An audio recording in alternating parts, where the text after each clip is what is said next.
When did you start thinking something wasn't quite right then?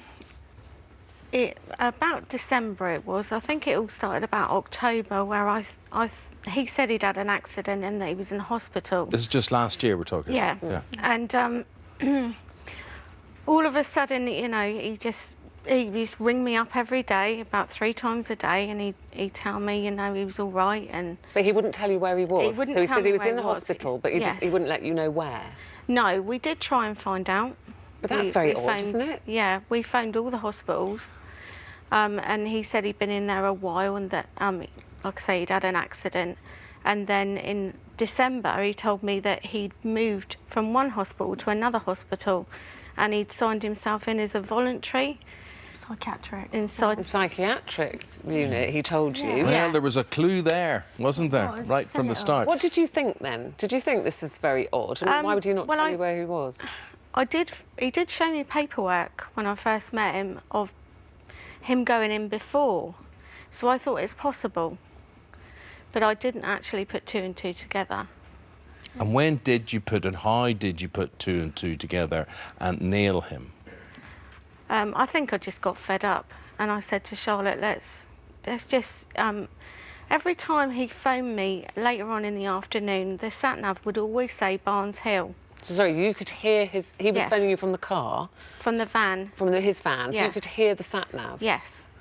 And he always said to me, oh, I'd talk to me on the way back, so I'd talk to him on the way back, and then his final destination would be Barnes Hill.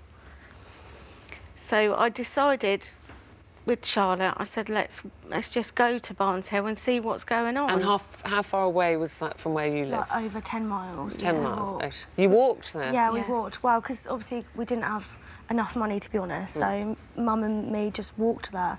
So you didn't know what you were looking for, what you were going to No. find? No. So did you ring the hospitals in that area Yes. first? Yeah. Yes, we rung all the hospitals several times. But Couldn't get anywhere. no one heard of him. So by then you're thinking, It's just he's a bit not in weird. hospital, this is Yeah. a bit odd. So you walked there, what Yeah. did you find? Well, we went to the Asda's, and then Mum said walk up the hill a little bit. So we walked up the hill, and it was really weird. We passed the bingo place, and I was like, Mum, there he is. And he was outside his van. So he's in his van? Sat in his van with his leg out, Yeah. and obviously recognised his clothes. And I was like, Mum, there he is. So what So did you I do? said, Mum, just stay there and let me just go up and see him. And he Bet you was delighted to so- see you. Oh, yeah. Yeah. He was so shocked. And was he on Yeah. his own? No, there was another woman in the van. Who he A said blonde was his woman. wife. The conversation Wow. went, when you met this other woman, you said what? He tried to push us down the hill and away from her. Yes. Yeah. And I just stood my ground and I said, who is this woman? She said, And she came out all of a sudden and she said, she showed me her ring and said, oh, I'm his wife. We got married 2 weeks ago. I said, well, that's funny. I said, I've been married 2 years. And she just looked at me. I showed her my phone that had several missed calls from him that day, about 7 missed calls. And then he sort of dragged her away. I was devastated. And have you heard from him since? No. well, the two of you come in here today, and I could tell you're forlorn, you're downtrodden, you're very sad. I can feel the sadness here as well, and I'm detecting there's still an attachment there. But this amazes me. This amazes me because, Caroline, at best, this man is a fantasist, at best. At worst, he's a lying, cheating con man. Why do you still want anything to do with... Look, he's living in cloud cuckoo land. He's deceived you, he's lied. It's one thing having an affair, but he's got married to the other woman. What planet is he on? I don't know. I don't know. And We've lost our home, everything. We're homeless. Why You would he lost marry your- her? I mean, you could probably understand, anybody would understand, you know, that he continued a relationship with her, you know? I know, which is very odd. and this is against the law. Did you go to the police? Yeah. Yes. We did, yeah. It was, they came to us on the 27th of December and I reported him. And Was that hard for you?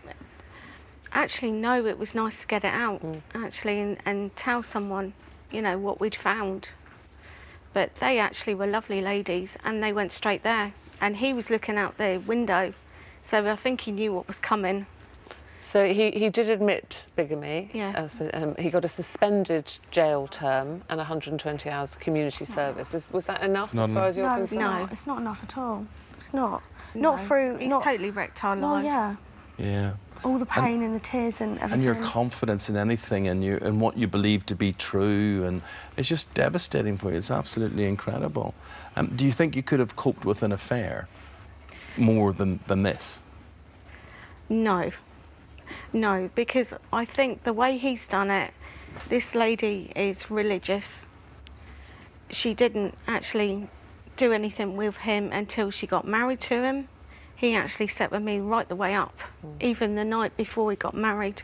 So he's cheated on both of you, hasn't he? He's clever. Yeah, he's deceived both of you, her as well. Kyle and Charlotte, it is so sad for the two of you. What are you going to do now? What's next? Find a home, go for a divorce. Just try and start fresh, really. Well, that's all you can do, but you've got each other and your great support, your daughter, I know, so you're not alone. I'm so sorry that's happened to you, but stay strong, look after your mum. I will, don't worry.